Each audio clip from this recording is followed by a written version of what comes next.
System gywrain gydgysylltiol o rymoedd naturiol yw'r ddaear. Pan fo anghyd bwysedd yn datblygu yn y system honno, gall arwain at effeithiau byd eang. Efallai nad yw'r effeithiau hyn yn amlwg ar unwaith ar yr ynys las yn arbennig, ond mae ganddyn nhw'r potensial i effeithio'r bob un ohonom. Mae gwyddonwyr o bob rhan o'r byd yn ymchwilio i'r amgylchedd hwn sy'n newid, gan geisio deall beth fydd yn digwydd yn y dyfodol. Ymhlith y gwyddonwyr hyn mae'r hewlifegwyr o Adran Ddaearyddiaeth Prifysgol Abertawe yng Nghymru. It's interesting, there's actually been surprisingly little work in Greenland as a whole. A lot of work's been done in Antarctica, and then a bit in Greenland, and then suddenly people realised that Greenland's actually the place that's changing most rapidly.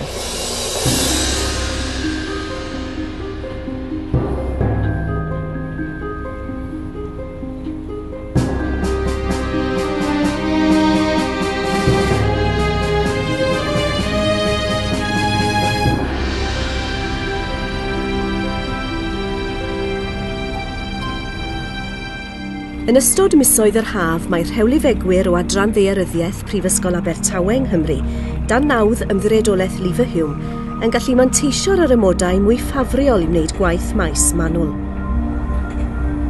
Arweinydd y prosiect yw'r arbenigwr rhyngwladol, yr athro Teifi Murray.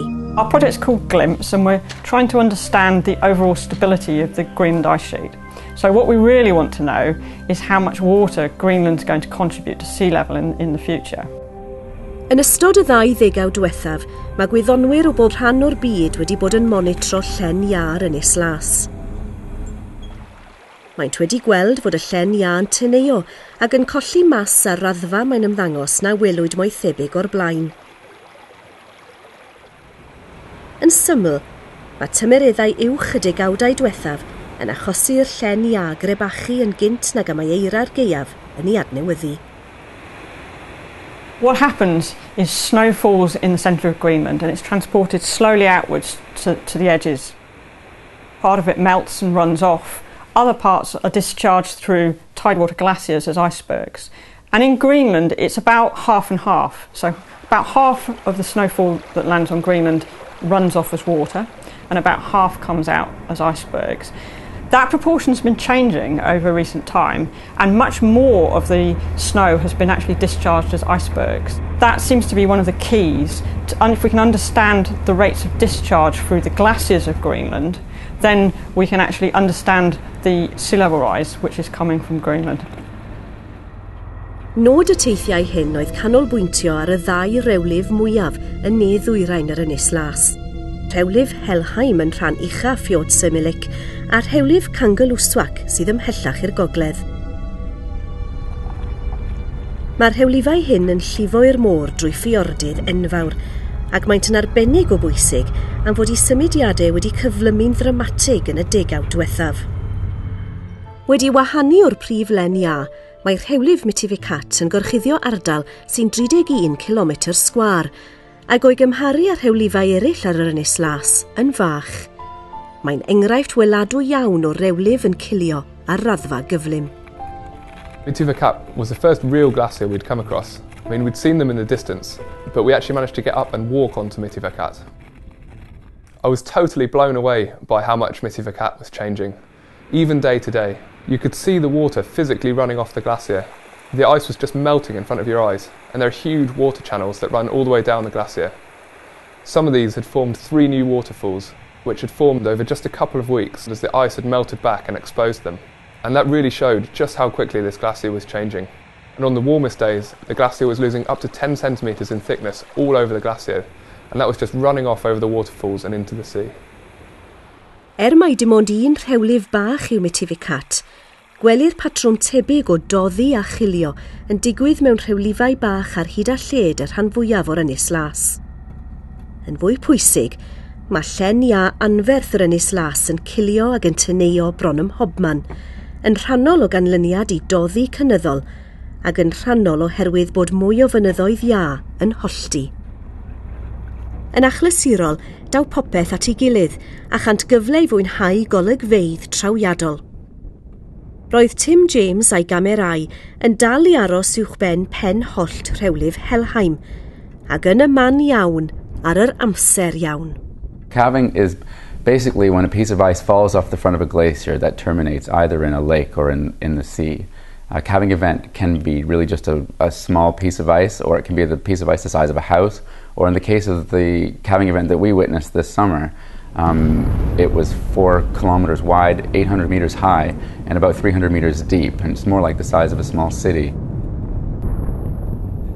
It was really pretty amazing. The noise was phenomenal. So when we heard this really loud banging, shooting down the fjord, we knew we had to get the cameras rolling.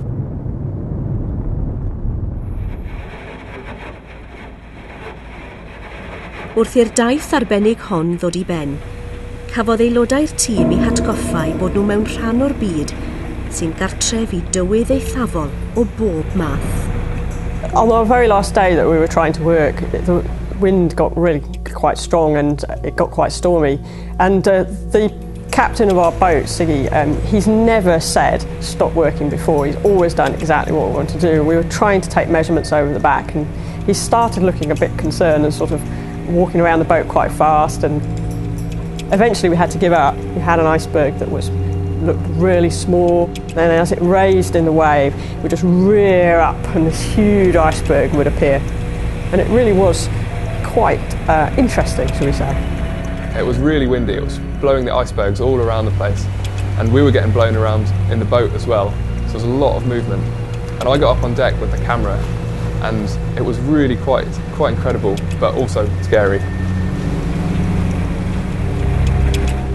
You really felt a sense of nature that we were a very small boat alone at sea. It's an Icelandic low, you know, that's causing all this trouble. And I think the Greenlanders say Nagaya to this wind system. And it's blowing all along the shore, bringing huge swell. The icebergs in the fjord are just blowing around everywhere, and just kind of a tiny thing in the middle of huge icebergs. And so you have, I don't know, it was crazy.